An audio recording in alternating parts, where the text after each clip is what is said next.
성도 여러분, 쿠바디스라고 하는 영화를 못 보신 분이 아마 없을 줄로 압니다. 너무나도 유명한 역사적인 그런 영화였기 때문이고요. 더구나 그리스도인으로 볼 때에는 이 귀하고 또 아주 복된 메시지가 있는 그런 영화였기 때문에 많은 사람들이 그 오랜 세월 동안 보고 또 보고 그렇게 합니다만은 저도 수없이 많이 보았습니다. 여러분 가운데 아직 못 본 사람이 있다면 부끄럽게 생각하시고 이제라도 빨리 구해서 쿠바디스를 한 3번 보았으면 합니다. 이 쿠바디스라고 하는 이 명화, 그 내용을 살피면 그 속에 엄청난 성서적, 신학적 의미가 있습니다. 이 내용은 이렇습니다. 말도 안 되는 일이 거기에 있습니다. 말도 안 되는 모순된 현실이 거기 나타납니다. 그게 무슨 소린고 하니, 네로 황제가 한참 영광을 누리고 있을 때 그는 자기만이 생각하는 예술가예요. 이게 말하면 미친 사람이라는 거죠. 그리고는 모든 것을 노래하고 모든 것을 이렇게 예술적으로 본다고 자기 딴에는 생각하고 자기가 최고의 음악가라고 생각하는 조금 정신이 이상한 사람인데, 이 사람이 높은 데서 내려다봅니다. 로마시를 보니까 이 로마시가 몇백 년 된 거, 그 건물이니 뭐니, 이게 마음에 안 들어요. 이것 가지고는 이 대로마 제국의 수도가 될 수 없지. 이놈을 확 불태워버리고 새 로마를 건설해야겠다. 요새 말로 말하면 재건축이죠. 싹 밀어버리고 새로운 로마를 세워야겠다. 그런 생각을 했어요. 그리고 비밀리에 몇 사람을 보내서 여기저기다가 불을 질렀어요. 정말로 로마시가 불타버립니다. 완전히 불바다가 되어버립니다. 그럴 때 그는 높은 데에 올라앉아서 그 불 타는 것을 보면서 훌륭한 예술이다. 이렇게 노래하고 있었어요. 그 정신 나간 사람 아닙니까? 그런데 이렇게 불태우고 나니까 그 왜 비밀이 어디 있겠어요? 사람들이 알았어요. 이 로마를 이 네로 황제가 불질렀다 하고 소문이 자꾸만 나는 거예요. 이러니까 다시 말하면 요새 말로 반정부가 생기는 거죠. 그래서 이거 수습할 길이 없어요. 그때 어떤 사람 하나가 한 꾀를 냅니다. 계책을 내는데, 이거를 이 불질른 이 책임을 다른 사람에게 전가해 버려야겠습니다. 이렇게 해서 만든 생각이 뭐냐 하면, 기독교인들은 종말론을 말합니다. 세상 끝에는 불로 심판한다고 그렇게 가르치고 있습니다. 이 세상 끝에는 불로 심판하고 주님이 재림하신다고 그런 메시지를 전하고 있는데, 이거 기독교인들이 불질렀다고 그렇게 그들에게 씌워버려야겠습니다. 이게 들어가 먹었어요. 그래서는 모조리 기독교인들을 잡아다가 네가 불질렀지? 그리고 죽이는 겁니다. 그 원형극장에다가 몰아놓고 굶주린 사자들에게 밥으로 주고 말할 수 없이 비참하게 찢어 그리스도인들을 죽입니다. 수많은 기독교인들을 갖다가 이렇게 죽이고 있을 때, 바로 그때 사도 베드로가 그 로마 성 한가운데에 있었어요. 어찌하면 좋겠습니까? 이런 때에 이런 무모한 여기에 대사도 베드로가 그냥 죽어가서 되겠습니까? 그러니까 옆에 있는 분들이 베드로 사도요, 빨리 로마를 빠져나갑시다. 로마만 빠져나가면 됩니다. 이건 로마에 국한된 일이기 때문에 로마 빠져나가서는 어디서든지 예수를 믿고 복음을 전해도 상관이 없습니다. 로마에서만 문제가 됩니다. 그런 거로 빨리 빠져나가십시오. 그래서 베드로는 안내자의 인도를 따라 로마를 빠져나갑니다. 그 빠져나갔던 그곳, 그 추적, 그 길이 지금도 있습니다. 그 길을 가보았습니다. 자, 이제 가는데 예수님이 나타났습니다. 딱 나타날 때 보니까 예수님께서 로마 쪽으로 가고 계세요. 그래서 그때 하시는 말입니다. 쿠오바디스 도미네이. 쿠오바디스라는 말은 어디로 가십니까? 도미네이, 주여 하는 말입니다. 쿠오바디스 도미네이. 어디로 가십니까? 주여. 그때 예수님이 대답하십니다.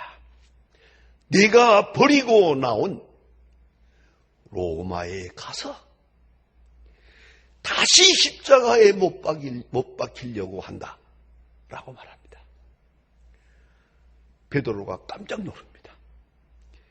바로 그 베드로가 예수 만났던 그 자리, 바로 그 자리에 지금 거기 보관되어 있는데 거기는 베드로의 발자국이 있습니다. 그래서 그렇다면 그런 줄 알지겠죠. 그런 그 유적이 있습니다. 여기 베드로의 발자국이라고 이렇게 가보았습니다. 아무튼 거기서 베드로가 예수님을 만나는 순간에 신비로운 경험을 합니다. 그때 베드로가 대답합니다. 주여, 아닙니다. 제가 가겠습니다. 발길을 돌려서 그는 다시 로마로 들어가서 정말로 십자가에 못 박히게 됩니다. 그때 그런 말합니다. 예수님 십자가에 못 박혔는데 내가 감히 어찌 예수처럼 안 된다. 나를 거꾸로 매달아라. 그래서 베드로는 거꾸로 십자가에 못 박혀 순교하게 됩니다. 이것이 쿠오바디스입니다. 여러분 생각해 보십시다. 베드로가 이렇게 무모한 일에 죽어야 되겠습니까? 말도 안 되는 일에 억울하게 죽어가면 되겠습니까? 그는 새로운 선교지를 향해서 새로운 선교 기회를 기약하면서 로마를 빠져나가야 되는 거 아닙니까? 당연히 그래야죠. 그러나 예수님의 뜻은 그것이 아니었습니다. 여러분, 쿠오바디스 도미네이, 주여 어디로 가십니까? 내가 버리고 나온 로마로 다시 간다. 다시 가서 십자가에 죽으러 간다.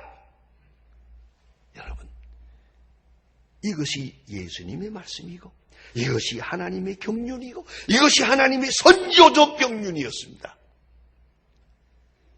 대로마 제국이 기독교화되는 것, 요새로 말하면 무슨 전도대회를 하고, 뭐 부흥운동을 하고, 개인전도를 하고, 뭐 이 난리를 쳐서 대로마 제국이 기독교화된 게 아닙니다. 기독교인들이 아주 억울하게 그 로마시에서 죽어갔습니다. 하나님의 거룩한 역사는 순교자의 피 위에서 이루어지는 겁니다. 이런 베드로의 십자가를 통해서 로마가 복음화된 것입니다.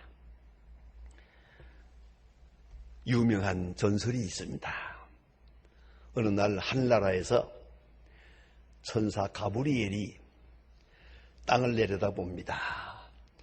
보니까 예수님의 제자들이 하나씩 둘씩 다 순교합니다.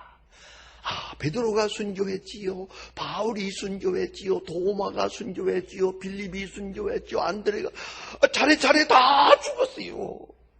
이렇게 비참하게 순교하고 그리고 사도 요한 하나가 지금 거의 100세가 된 노인 하나가 남아있어요. 그래서 가브리엘이 너무 걱정이 돼서 예수님, 이대로 가면 주님이 세우신 이 12제자가 다 순교하고 마는데 그러면 앞으로 저 교회는 어떻게 할 것입니까? 저 교회가 어떻게 부흥하며 어떻게 하나님의 뜻을 이루고 하나님 나라를 이룰 수 있겠습니까? 다 죽었습니다. 다 죽어가고 있습니다. 걱정이 돼서 가브리엘이 말하면서 예수님, 다른 방법은 없을까요? 이렇게 순교하는 이 비참한 이런 순교적 역사 외에 다른 무슨 방법은 없을까요? 천사를 보내서 심판할까요? 불의 천사를 보내서 미세멸할까요? 무슨 좋은 방법이 있지 않겠습니까? 가브리엘이 말할 때 예수님은 조용히 대답했습니다. 십자가 외에 다른 길은 없다. 다른 길을 생각 마라 그랬습니다. 여러분, 이 놀라운 신비로운 진리를 깊이 이해해야 됩니다. 십자가 외에 다른 길이 없다. 주님이 그렇게 하셨고 주님이 제자들에게 그렇게 요구하고 계십니다. 오늘도 마찬가지입니다. 십자가 외에 다른 길이 없습니다. 하나님의 깊은 뜻, 오묘하고 신비로운 역사를 이해하셔야 되겠습니다. 구원의 역사, 선교의 역사, 생명을 구원하시는 역사, 창조적인 역사, 그 모든 것의 절대적 방법은 십자가 하나뿐입니다. 최후 승리도 십자가예요. 종말적 영광의 길도 바로 십자가 위에 있는 것입니다. 위대한 길 따로 없습니다. 오로지 주께서 보여주신 그 십자가 거기에 있는 것입니다. 마태복음 24장 14절에 보면 귀중한 말씀이 있습니다. 이 천국 복음이 모든 민족에게 증거되기 위하여 온 세상에 전파되리니 그제야 끝이 오리라. 신비롭고 귀한 말씀입니다. 온 세상에 복음이 전파된다. 그러기 위해서 세상에는 환난이 있다. 전쟁과 지진과 가난과 배반과 모든 환난이 있다. 환난을 통해서 복음은 전해진다. 그리고 그제야 끝이 온다고. 본문은 이 사실을 26절에서 말씀합니다. 이것은 비밀이라고. 이 비밀은 만세와 만대로부터 감추었던 것인데 이제 나타났다고요. 이건 비밀입니다. 그러나 사실입니다. 아주 실제입니다. 여러분, 십자가 외에 다른 길이 없습니다. 이 비밀이 오늘도 구체적으로 우리 가운데 현실화되고 있습니다. 고난을 통해서 복음의 역사는 이루어집니다. 십자가를 통해서 구원의 역사는 이루어집니다. 이 사실을 아는 사람은 괴로움을 사양할 필요가 없습니다. 순교를 슬퍼할 필요가 없습니다. 하나님의 밀이 땅에 떨어져 죽으면 많은 열매를 맺느니라. 하나님의 밀이 죽어야 열매를 맺는다는 사실을 안다면 하나님의 밀이 된 우리가 슬퍼할 필요가 없는 것입니다. 그래서 오늘 성경은 괴로움을 기뻐하고 그렇습니다. 고통을 기뻐하고 순환을 기뻐한다. 바로 이것이 신앙입니다. 신앙 고백입니다. 놀라운 신비요, 동시에 실제적 상황이요, 동시에 역사적 사실입니다. 여러분, 해산의 수고 없이 생명이 탄생하지 않습니다. 생명의 탄생을 아는 사람은 해산의 수고를 마다하지 않습니다. 깊이 생각해 보십시다. 그런데 이렇게 신비로운 의미를 알고 사는 사람이라면 왜 고통이 있어야 합니까? 왜 나만 고통을 당해야 합니까? 왜 우리의 현실을 이렇습니까? 그런 어리석은 질문을 하는 게 아닙니다. 그건 불신앙입니다. 성도 여러분, 3.1절 큰 고난, 이것은 한국 교회사에, 아니 한국 역사에 엄청난 의미를 가집니다. 역사가들은 말합니다. 여러분 깊이 생각해 보십시다. 3.1운동의 역사가 없었다면 어쩌면 한국이라는 나라는 없어지고 말았습니다. 이 역사에 보면 민족이고 나라고 생겼다 없어졌다 얼마든지 없어지고 산 흔적도 없어진 게 많이 있습니다. 우리 한국도 마찬가지. 이 조그만 나라 그냥 없어질 뻔했는데 문제는 3.1운동을 통해서 온 세계에 알려졌고 저 민족 저 나라는 저건 독립이다. 그래서 한국이 한국 때문에 여러분 아시는 대로 3.1운동 이전에는요 그냥 합병하고 만 거예요. 합병하면 없어지는 거예요. 8.15 전까지만 하더라도요 얼마나 일본말을 초등학교에까지 전부 다 일본말을 가르쳤어요. 저도 초등학교 5학년까지 내내 고민이 많았어요. 학교에 가서는 철저하게 일본말로 말해야 돼요. 한 번도 한국말로 한마디 했다가는 그날 변소 청소하는 날이에요. 벌로. 이랬어요. 그래서 학교에 가서는 100% 일본말을 하고 집에 돌아오면 또 어쩌다가 일본말 한마디 했다가는 아버지한테 맞아 죽어요. 이놈아 어디서 이렇게 되거든요. 이거 집에서는 한국말하고 학교에 가서 일본말하고 계세요. 그래서 저는 해방된 다음부터 일본말을 싫어했어요. 제 나이 된 사람들은 조금만 공부하면 말들 그래요. 6개월만 공부하면 일본 사람처럼 말한다 그래요. 저는 안 했어요. 일부러 안 했어요. 그래도 일본 여행할 때 가만히 보면 솔솔 일본말이 나와요. 참 세상에 이거 일본 사람 다 될 뻔했다고요.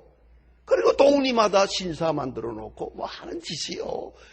그런데 3.1운동이라고 하는 사건 때문에 민족의식이 살고 온 세계가 저것은 살아있는 한국 민족이다. 딴 나라야, 딴 민족이다, 딴 문화다. 이것이 오늘의 한국이 있을 수 있는 절대적 계기가 된 거예요. 3.1운동. 그런가 하면 3.1운동을 통해서 놀라운 역사가 이루어집니다. 왜냐하면 기독교가 우리 종교로 발전하게 됩니다. 이 선교학적으로 보면 제일 어려운 게 강한 협소한 민족주의를 극복하기 어려운 겁니다. 이 민족주의를 극복하지 못하면 선교가 안 됩니다. 지금 일본이 선교 안 되는 이유가 딱 하나입니다. 자기들의 신도이즘은 자기 종교고 기독교는 서양 종교라 이겁니다. 이게 딱 갈려져 있기 때문에 선교가 안 됩니다. 그러나 우리는 기독교가 서양 종교니 뭐 그런 생각 못 했어요. 왜? 3.1운동 때문에. 그때에만 민족주의라고 하는 이 어려운 장벽을 훌떡 넘어버렸어요. 그래서 그 당시 사람들은 애국이면 신앙이에요. 나라를 살리려면 예수 믿어야 한다. 간단해요. 그래서 순국이 순교요. 만세 부르고 죽은 사람을 우리는 순교자라고 불렀어요. 여기에 중요한 의미가 있는 거예요. 그러니 이로 인해서 기독교가 우리 민족 종교로 승화됩니다. 그래서 모두가 생각합니다. 나라를 살리려면 예수 믿어야 한다. 예수 믿어야 애국자다. 열심히 이 3.1운동 때는 매일 교회에 모여서 예배드렸고 애국가를 불렀어요. 그 당시에 부르던 찬송에 찬미가라는 찬송의 14장이 애국가예요. 나라를 사랑하는 것이 신앙이요 신앙인은 나라를 사랑해야 한다. 그래서 오늘도 우리가 애국가를 부르게 됩니다. 자, 여기서 깊이 생각해야 합니다. 3.1운동은 여러 가지 민족적 의미로 일으켰습니다만은 결과는 이렇습니다. 총독부 통계입니다. 일본 총독부 통계에 의하면 7,509명이 3.1운동에 죽었습니다. 47,000명이 구속이 됐습니다. 집회는 202만의 집회가 있었다. 이렇게 총독부 기록에 나옵니다. 많은 사람이 죽었습니다. 여기서 꼭 잊지 말 것이 있습니다. 3.1운동은 민족적으로 일으켰지만 죽은 사람의 99%가 기독교인입니다. 왜? 다른 사람은 만세하다가 그냥 도망가면 그만이요. 그러나 우리는 거기다가 신앙적 의미를 부여했기 때문에 절대 양보하지 않아요. 도망가지도 않아요. 그래서 죽은 사람은 전부 기독교인입니다. 이것이 한국의 기독교의 복음화 뿌리를 내리게 됩니다. 놀라운 역사가 아니겠습니까? 이 모든 순환을 통해서 하나님 위대한 역사를 이루었습니다. 전 중국을 늘 생각해 봅니다. 중국만도 1950년에 교회 문을 닫을 때 정부 통계가 300만이었습니다. 기독교인이. 그러나 82년에 이제는 교회가 없다. 교인이 없을 거라고 생각하고 문을 열었어요. 보았더니 교인이 6천만 명이요. 많은 순환 속에, 환란 속에 많은 사람이 순교합니다. 여러분, 우리나라도 전국을 놓고 보면요, 전국의 교회 분포를 보면 한국에서 제일 기독교인 비율이 높은 데가 여수순천입니다. 그래서 여수순천 전 자주 갑니다. 여수순천은요 35%가 기독교인입니다. 모든 시장, 도의원, 시의원 할 것 없습니다. 다 교인입니다. 아주 교회 분위기를 꽉 찼습니다. 모든 사람이 말합니다. 어째서 이렇게 여수순천 여기만 기독교인이 많을까? 대답은 딱 하나밖에 없습니다. 손양원 목사님이 순교했거든요. 손양원 목사님의 순교 기념관이 있거든요. 순교한 바로 거기에 복음의 역사, 생명의 역사는 이루어지는 것이에요. 이걸 꼭 잊지 말아야 합니다. 오늘 성경은 말합니다. 괴로움을 기뻐하노라. 교회를 위해서 당하는 괴로움을 기뻐하노라. 아니, 순교를 기뻐하노라. 왜요? 그것이 생명의 길이기 때문이에요. 그것이 복음화의 길이기 때문입니다. 기도하십시다. 하나님 아버지, 저희들에게 자랑스러운 민족의 역사, 3.1운동의 위대한 역사를, 그리고 그 믿음의 조상들을 허락해 주신 하나님 진심으로 감사합니다. 그들이 생명을 바쳐 뿌리고 간 씨앗이 오늘의 결실을 얻어서 오늘도 우리가 여기서 감사하며 예배를 드립니다. 그러나 그 훌륭한 믿음의 조상들의 후에 답지 못한 우리의 행위를 용서하여 주시고 교회를 위하여, 민족을 위하여, 복음화를 위하여 괴로움을 기뻐할 줄 아는 주의 사람들로 살게 하여 주시옵소서. 예수님의 이름으로 기도합니다. 아멘.